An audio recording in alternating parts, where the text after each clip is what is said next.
Okay.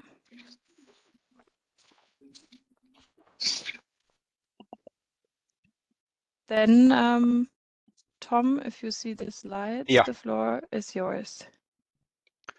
Thank you, Pauline, and thank you for giving us the opportunity to talk about something that took place in Fredrikstad in January. It's been a while ago, and it's quite summery outside now, and we have almost forgotten about it. But we are reminded about the event every now and then when we are talking about how we could prevent for something like that to happen in the future. First of all, you can just go to slide number 2.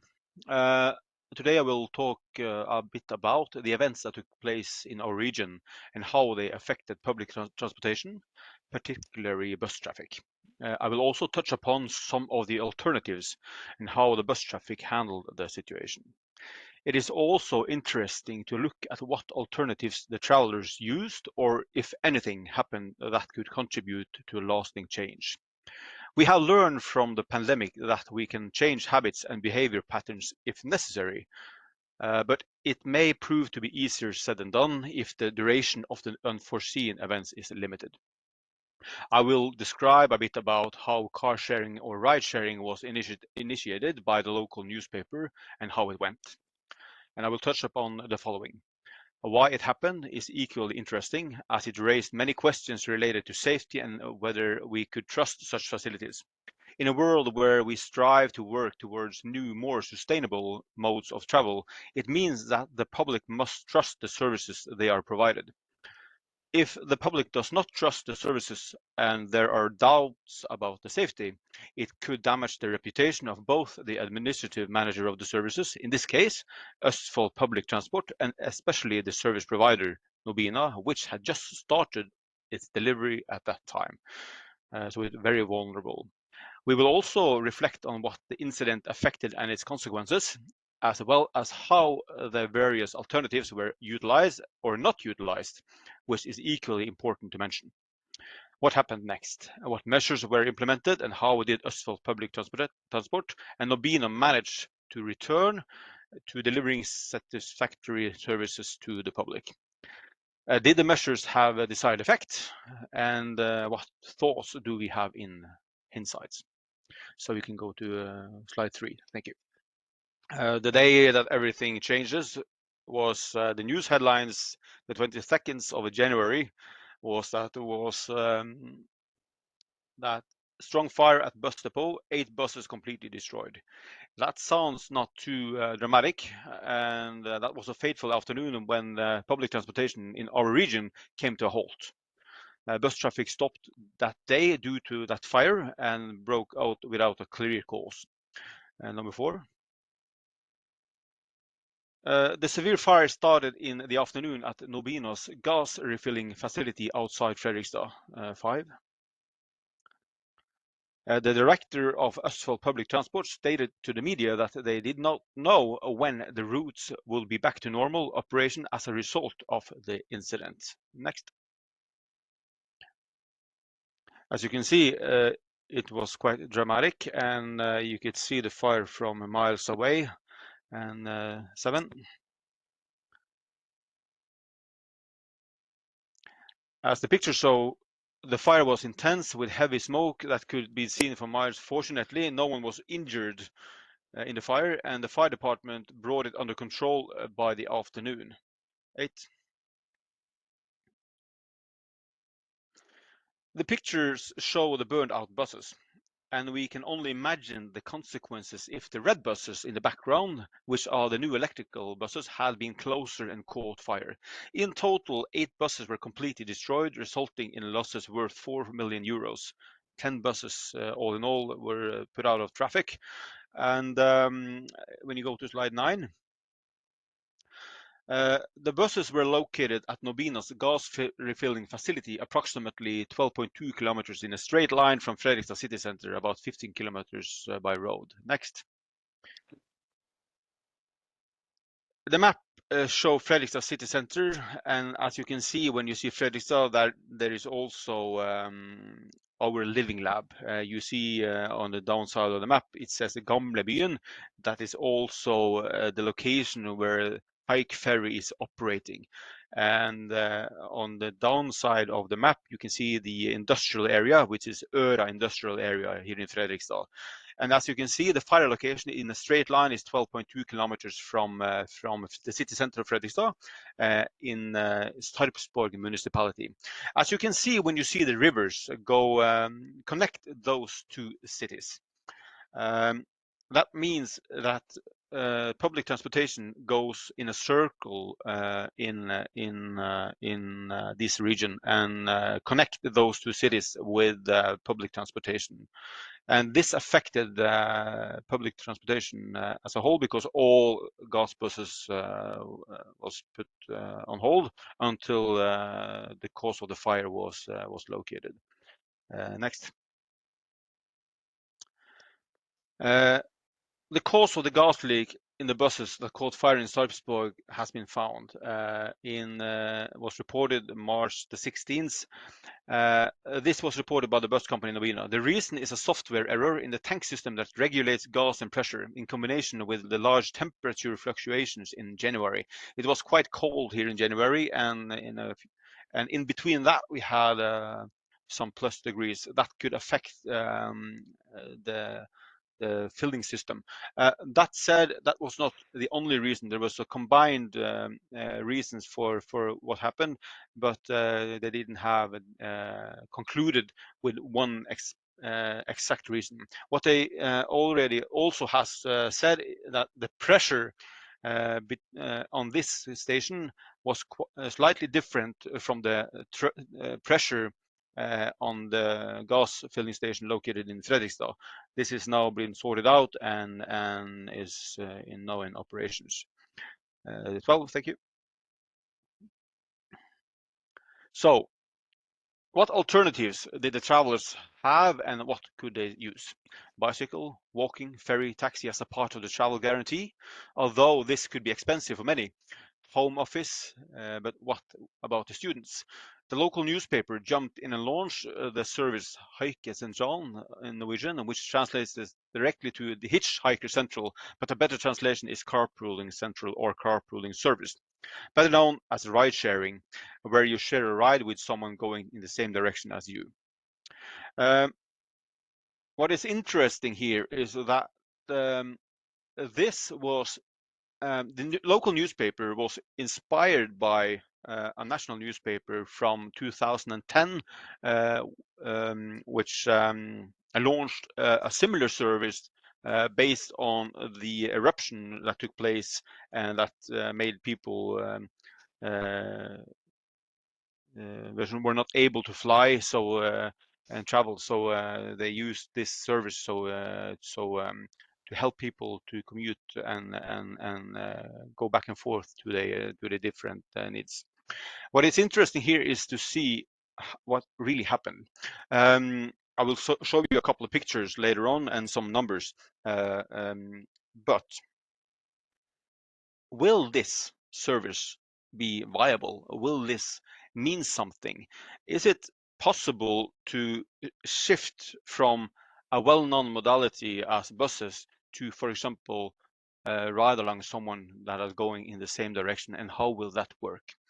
This Hitchhiker Central or carpooling service, if you like, was launched in the newspaper online section and on Facebook, where the newspaper has their own comment section. And the way you did it was that you comment on your needs, where you wanted to go, and leave your phone number. So it's interesting for us to delve into that and see how that went. So please, the next one. The numbers from the newspaper's comment section, and this is from the whole period that lasted for almost 3 months. The first day, I was able to catch a ride alongside with a journalist from the national covered news agency, and was doing an interview of the driver. Also, I was able to mention that we in this project was trying to test new way of traveling, and this was one of the things that we really was eager to test since it came out of the blue.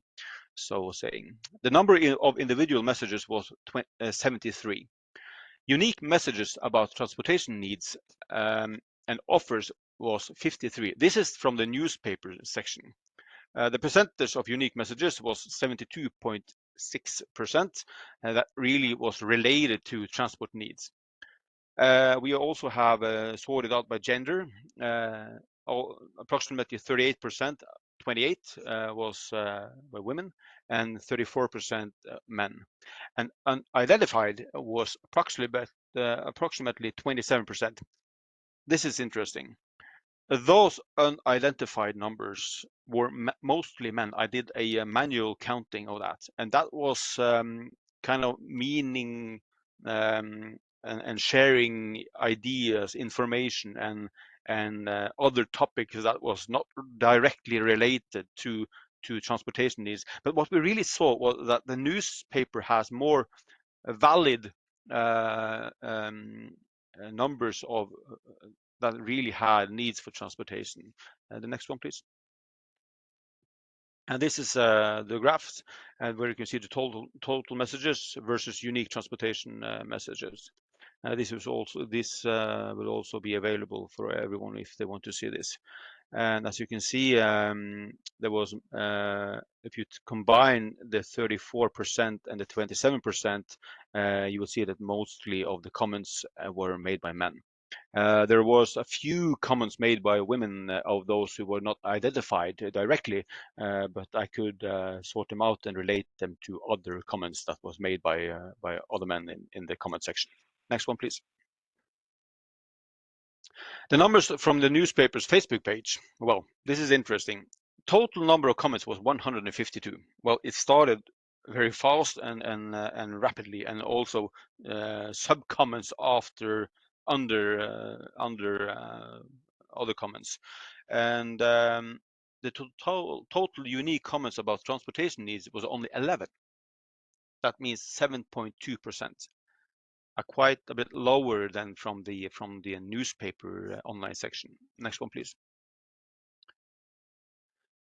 Comments about transportation needs. Total comments that was not related to transportation needs was 141. And that means that 92% of the comments was not directly related to transportation needs. That means that in between all these comments, someone was missing out. That means that, for example, Lisa, that needed a ride to school that day as a teacher, couldn't catch a ride because no one answered, because it drowned in all the other comments that was surrounding her request for transportation. So usage of social media with that is not structured or have ground rules for how to communicate based on this topic, we see that it could also what do you say, turn out to be not so good. Next one, please. Distribution by gender for the actual needs of transportation. 54% by women and 45% by men. Next one, please. Off-topic comments. 46% by women and 42% by men. Unidentified, 11%. So here again, as the same from the newspaper section, I could identify mostly men, and that comment unidentified or ambiguous about transportation or other topics that was not related to the topic, and mostly men did that. Women tend to comment under the topic section, but was more related to safety in the specter of transportation, in the specter of if it's safe to send your child with someone strange, is it safe to use this based on insurance. So there was good comments, of course, but they were not directly related to the needs of transportation. Next one, please. And then we have some examples of comments not about transportation needs, and this is from men. Well, I will leave it to you to see. And this is not something that we are strangers of. This comment is something that we see in social media every day. So this is feelings in action as well. Next one, please. Total numbers combined, both the newspaper section and Facebook page, there were 225 comments in total. 64 comments about transport needs and 28% directly related to transport needs. So, based on these numbers, we can make up our mind about how effective is a car sharing ride pooling service as this one when the public transportation comes to a halt. What happened and what did people do instead? I can have the next one, please. What is interesting is to see the numbers from the ferries. I will just talk a little bit about that. If you see, I will say it in English, the one on the left side, Gamlebyen, is the old city downtown. And then we see an increased numbers of passengers from January, February, March, and April. If that has something to do with the bus fire, we don't really know that yet, but we think that has something to do with that as well. And the shifting weather that, when spring comes, it's easier to ride your bike and so forth. The new ferry hike, as you can see on line 4, has 0 in January, February, and March. That was because it was not in operation. But in April, that was 2,292. That is based on 14 days. So we are very pleased with the number of passengers that use this ferry and that route in the start up period. That doesn't matter if the hike ferry is operational or not, because there will be a ferry there either way. So next one, please. January in Fredrikstad. This is where I live, right beside where I live. This is, you see in the background, you see the bridge. This is 3 kilometers from city center. I did some informal counting during these days, and there was about it was very cold these days, and as I could see, there was no changing in the numbers of cars on the road. I didn't see any changing in the number of people in the cars as well. And if you take the next picture, this is taken from another direction. I know a lot of the cars driving on these direction every morning because they are almost the same, but I couldn't see any changing in number of passengers.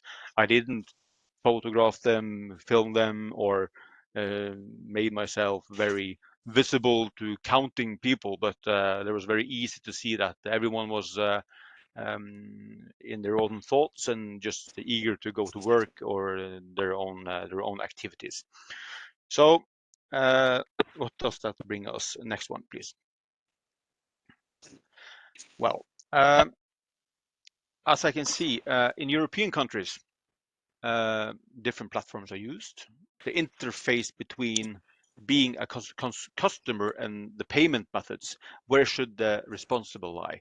So if when I used this car pooling service and I signed up, I didn't know how to pay for that.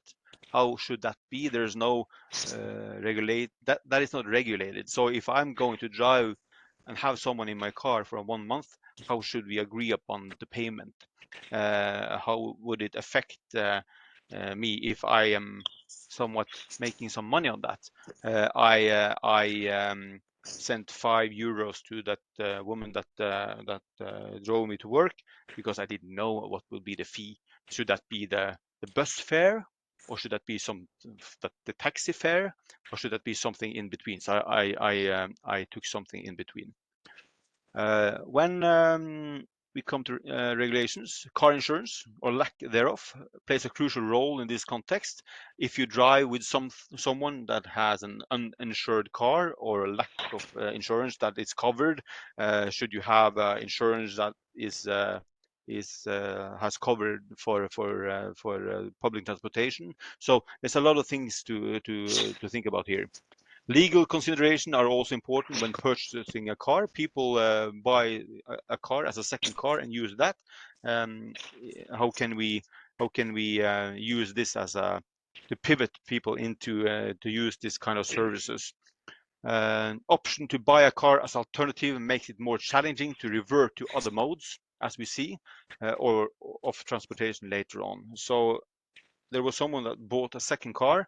How can we make sure that these people go back to public transportation after this 3-4 month period? Because an investment has been made and comfort is a significant factor, especially in our region. When people have a car, they tend to use it either way, and they are willing to pay for it. What we did, we were supposed to open new toll roads in the same period when the fire erupted. What they did, they postponed it.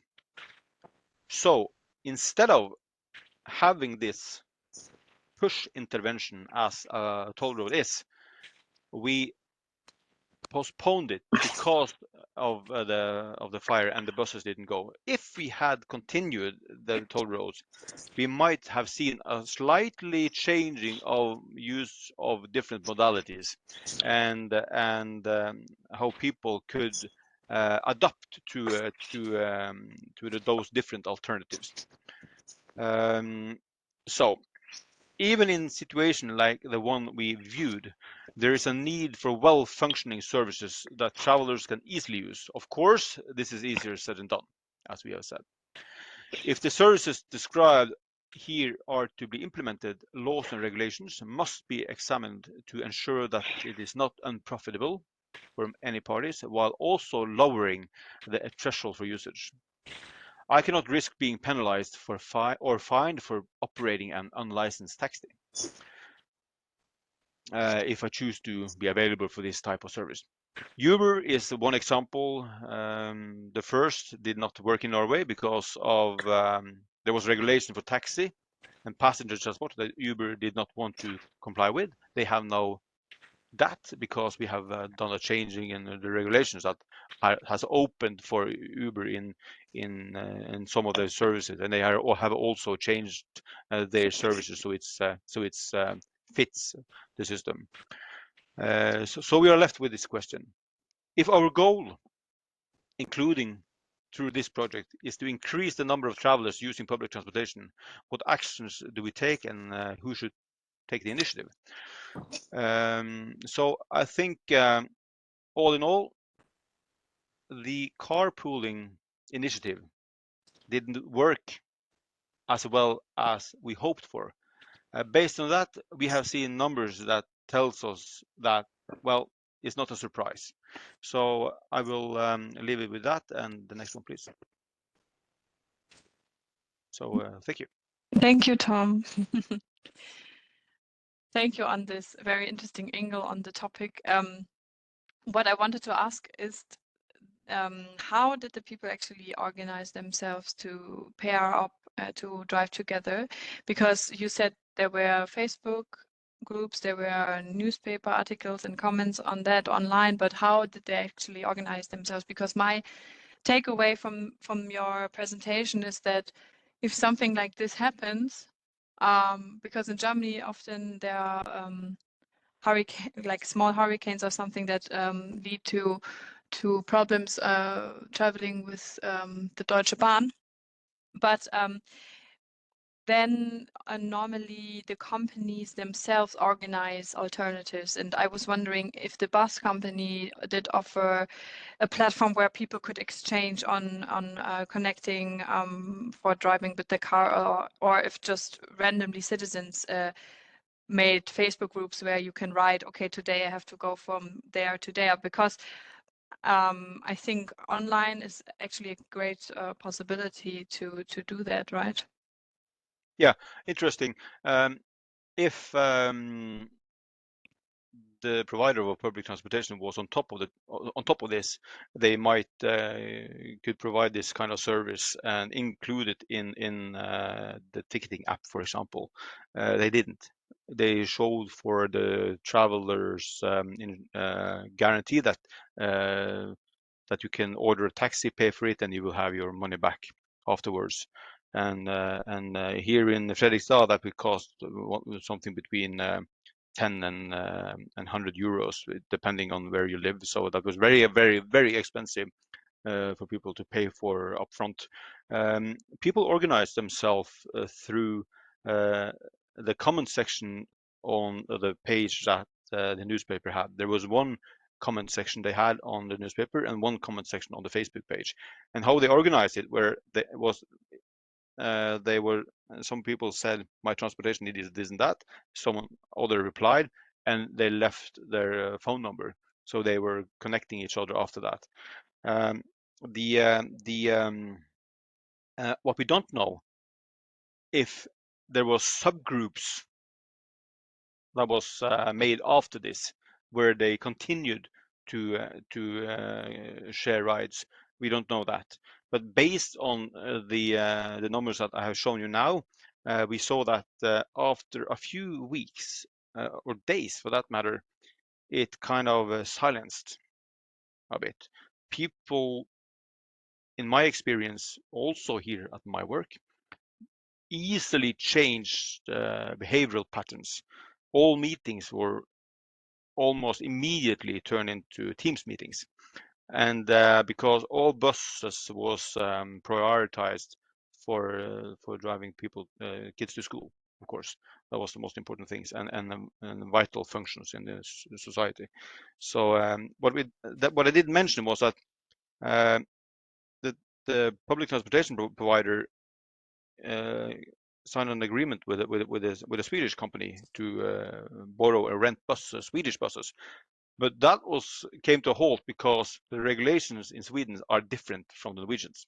So there was a rapid change in the regulations in Norway, so they could use Swedish buses in Norway. You know, Norwegian passengers with a Norwegian driver with a Swedish bus with Swedish signs is prohibited in Norway. So there has to be some alignment in the regulations. So we have a way to go to see the system as a whole, so we can easily shift modalities cross borders as well. Yes, and I think what is interesting here is that actually this was a window of opportunity to change mobility behavior, because if people would have connected with each other, maybe they would have gone together as carpooling initiatives after the buses were back again. You know, this would have been great to see, but as you said, you counted the numbers of people in the cars and you didn't see such a big difference. So I think it's very, very sad that this hasn't changed, since it was actually such a big opportunity in Yeah, it was. that situation. One comment to that is there was something that we could have done as a municipality. We are responsible for how do you say it, removing the snow from the pavement sidewalk, you know, and the bike lines. We didn't do that as much as we could because of the budgeting. So there was a lot of snow in Fredrikstad this winter, and it was very cold, and we were prioritizing to have the main roads open. If we had kept all the side roads and bike lanes open, but we would definitely have more people biking. Yeah, this is also something that we saw that was different from the years before. Okay, so this is a learning. But I hope this never happens again. And what is the situation now? Like, are the buses planned to be back at some point, or? Yeah, we are back. They're back up and running and fully operational. And there has been all the buses have been checked out. And what you see in the city picture now is that you have the vast majority of buses are red electrical one, and then you have some green gases one. But everyone is renewable energy driven. Okay. Yeah, thank you so much, Tom. do the others have comments or something to share? Any questions to Tom?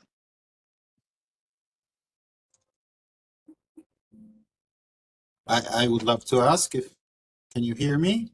Yes. So this is Yaron from Jerusalem. First of all, I now understand that the problem remained for approximately 4 or 5 months until all new buses were operational. Is that correct?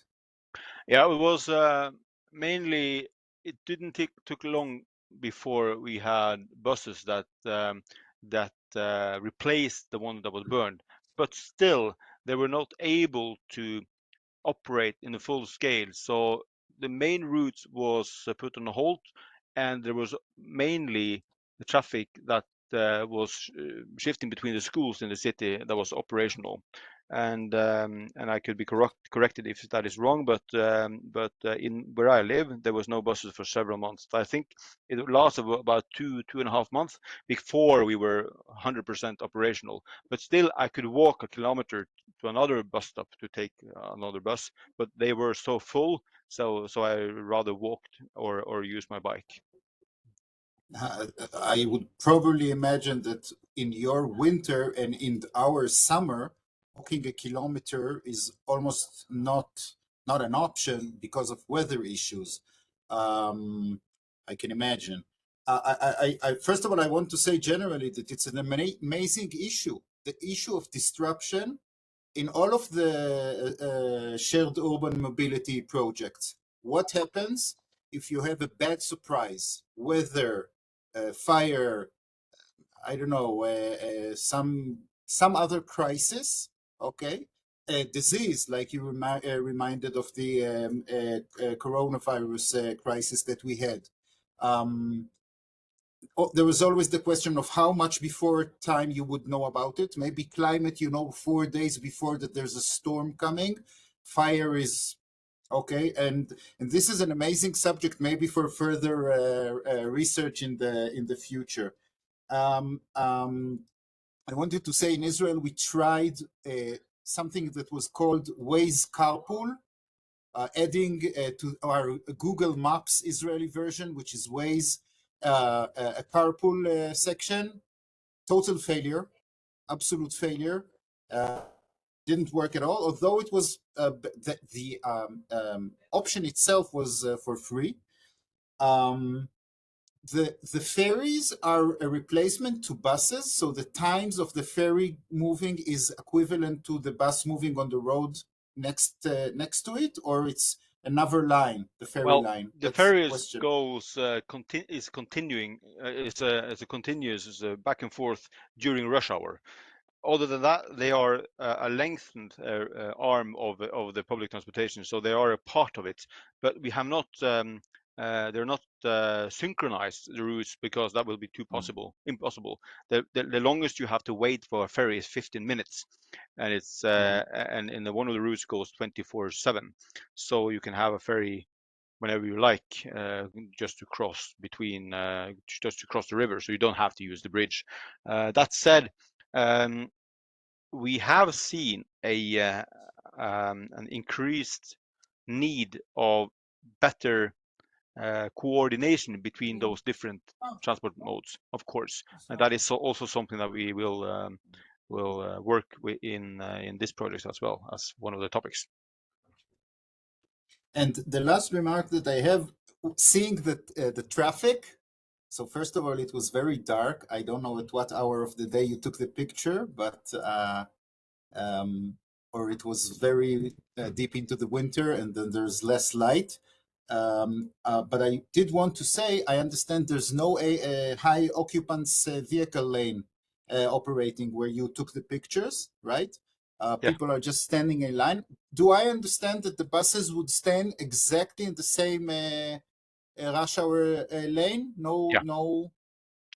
What is interesting Okay, is that in the second picture that you saw the cars, about 100 meters after that, we are from today increasing the bus lanes with about 150 200 meters, so it could be interconnected with the next bus line after the roundabout. so we can have a shorter distance for the buses before they reach the bus line. And you know, because we have in Norway before May, we in Norway everyone was able to drive their electrical vehicle in bus lines. That is now come to a halt because there are so many electrical vehicles. So we need to open the bus lines only for public transportation. That will also affect the traffic, of course. But in Norway, as the picture shown, that was about 7:38 in the morning. It's getting in January. It's getting dark here in Fredrikstad about 3 in the afternoon. Where I'm from, in upper southern Norway, is dark 24/7 in the winter. You have a small light in midday, but other than that, it's quite dark all the time.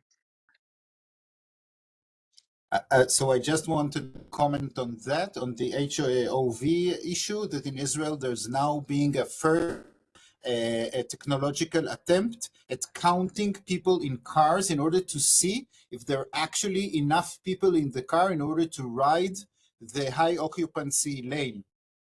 Because in Israel people are, they how do you say, they tend to take liberty in driving where they want, and no, the authorities want only buses and cars that are really with more than 2 or 3 people. It depends on the line, and therefore there's a first attempt to technologically check it. In a few months we will know if it works, but this is an Israeli, not a Jerusalem pilot. I think that's one of my last comments from this section is that in Oslo earlier, when the bus lines were developed, you know that people bought minibuses so they could drive in the bus lanes. So we could see single persons with black suits driving to their offices with 10 empty seats. So that was quite crazy, because I was working in a big phone company and called Telenor, and what we saw that was hundreds of cars with just one person with brand new Caravelle minibuses on the road. So people will take advantage of the system if there is a loophole in it. So this is we will high always see. quality. We will not tell this in Israel because everyone is going to do it. So I'll be quiet about it. May I add something to that? In Polish law, this interesting part that only buses that are on the regular line, so that only the ones that are scheduled are allowed on the bus lane. So in our case, in Poland, it's in the law stated that you have to have the planned schedule and do regular lines. Not every bus is allowed to the bus lane. So. Yeah, that was a very good point, and I think I have noted that, because I don't think that we have that in Norway. What we really saw, and what I discovered, was that lack of information was very frustrating for the commuters, because every now and then a new bus came. There was, you know, a new bus company provider with new drivers, and they didn't have any signs on the bus that showed that it was en route. It says out of traffic. So people didn't reach out their arm, you know, the bus just passed them.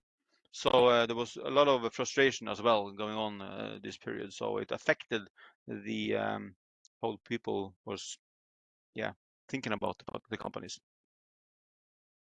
May I ask something about your situation in Norway? Because I checked already. In Poland and other countries, there are many apps. For example, BlaBlaCar, that also is dedicated to people that are using the carpooling system. So, after the situations in your country, do you have apps that solve this issue and connect drivers with passengers? We have, you know, taxi apps, similar Uber services, but we don't have apps that connect private people to ride along and share rides. That in Norway, that is you know, the border between the public transportation and piracy is thin, and it's very expensive. For example, if I'm picking up a friend in city center who has been dining, and I'm picking up a couple of his friends as well. If the police stop me, they can fine me if I don't know who they are, because that will be piracy. So it's quite regulated in Norway. So and expensive. We have apps that can help us to shift through different modalities, and we have tested them, but they will give me alternatives that are not good enough for me. I will come to the end destination, but in so many different ways, and so after when I was supposed to be there. So it's better for me to manually figure out when to come there. Maybe I'm using the app wrong. I don't know, but in my experience, and I'm a slow learner. Okay. So I think we have to now continue with other topics, but thank you so much everyone for taking part in the discussion, and Tom, again, many thanks to the presentation.